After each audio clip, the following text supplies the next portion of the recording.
Hello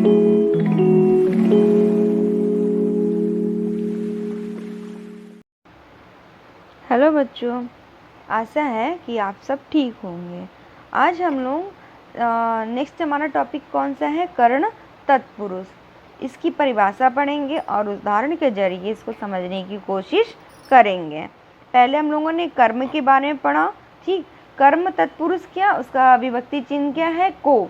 अब कर्ण का देखते हैं कि इसकी विभक्ति चिन्ह क्या है, ठीक। जब समस्त पद के बीच से कर्ण कारक की विभक्ति से, ये ना से के द्वारा का लोप हो जाता है तो वहाँ कर्ण तत्पुरुष कहलाता है। इसका विभक्ति चिन्ह क्या है? से, ठीक है। से और के द्वारा। ये समाज विग्रह के उसमें वाक्य के बीच में लगेगा। कैसे? अभी उदाहरण से इसको हम समझते हैं। समस्त पद क्या है हमारा? मुंह मांगा। कहते नहीं मुंह मांगा अगर किसी को कुछ मिल जाए, है ना, मुंह मांगा। तो हमारे से पूर्व पद क्या है? मुंह। और उत्तर पद क्या है? मांगा। अब इसका समाज विग्रह करेंगे तो मुंह से मांगा, मतलब मुंह के द्वारा मांगा हुआ या मुंह से मांगा। ऐसे शक्ति संपन्न, पूर्व पद शक्ति, उत्तर पद संपन्न। अब इसका समास विग्रह क्या होगा? शक्ति से संपन्न। शक्ति संपन्न उसी को बोलते हैं ना जिसके अंदर शक्ति होगी, जो शक्ति से संपन्न होगा, तो शक्ति से संपन्न। अब इसको या तो जब समाज विग्रह जब हटा देंगे, समस्त पद में इसको कन्वर्ट करेंगे तो जो ये शब्द है से, इसको हटा देंगे, ठीक है। तो हमारा बन जाएगा शक्ति संपन्न। और जब समाज विग्रह इसका करेंगे हम लोग तो क्या लिखेंगे? शक्ति से संपन्न।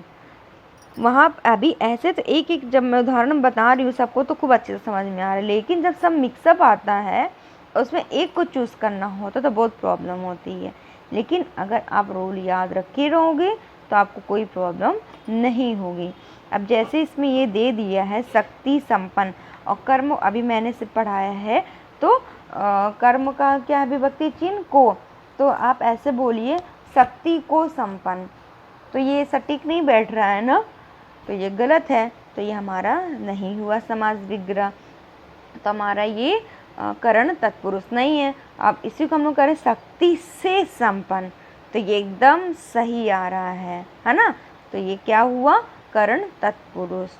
ऐसे रेखांकित, अब इसमें पूर्व पद क्या है? रेखा, और उत्तर पद क्या है? अंकित। जब इसका हम लोग संधि विच्छेद करेंगे, इसमें इसका भी ध्यान रखना है। जब भी विच्छेद करेंगे तो दोनों पद का कुछ अर्थ निकलना चाहिए, कुछ उल्टा पुल्टा कुछ भी नहीं लिख देते हैं, है ना। रेखा अंकित, रेखा अंकित।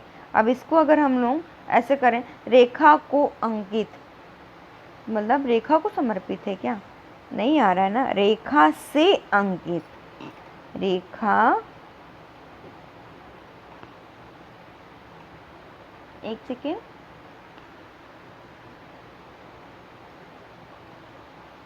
रेखा से अंकित, ठीक।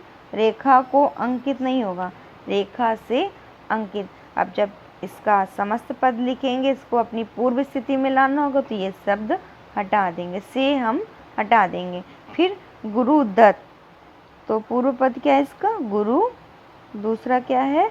दत्त। गुरु से दत्त, सॉरी, गुरु से दत्त मतलब गुरु से दिया हुआ, गुरु द्वारा दिया गया।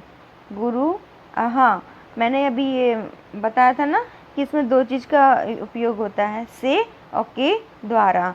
तो गुरु दत्त मतलब गुरु के द्वारा दिया हुआ, कुछ भी हो सकता है, वो शिक्षा हो सकती है या कोई भी चीज़ हो सकती है ना। गुरु द्वारा दत्त या गुरु द्वारा दिया हुआ ना। फिर तुलसी कृत, अब ये लग रहा है ना तुलसी कृत, अब ये जो पढ़ते होंगे उनको तो प्रॉब्लम नहीं है, नहीं पढ़ रहा तो क्या होगा, कृत मीन्स क्या, तुलसी द्वारा रचित, तुलसी द्वारा लिखा गया, है ना। तो इसका पूर्व पद क्या है, तुलसी कृत, कैसे होगा, तुलसीदास जी द्वारा लिखा गया, ये भी हम लोग लिख सकते हैं। तुलसी कृत मतलब तुलसी से, तुलसी द्वारा कृत, ठीक है। तुलसी कृत मीन्स लिखना ही होता ना, रचना करना। तुलसीदास जी के द्वारा लिखा हुआ, ठीक है। ऐसा है कि मेरा इतना आपको बताना समझाना समझ में आ रहा होगा। करण का क्या है विभक्ति चिन्ह, से, और के द्वारा, इसका दोनों का हम लोग यूज़ कर सकते हैं। ऐसे तो हम लोग कुछ भी लगा सकते हैं, लेकिन एक सटीक वाक्य बनना चाहिए इसका समास विग्रह करने पर, अर्थ करने पर, ठीक है।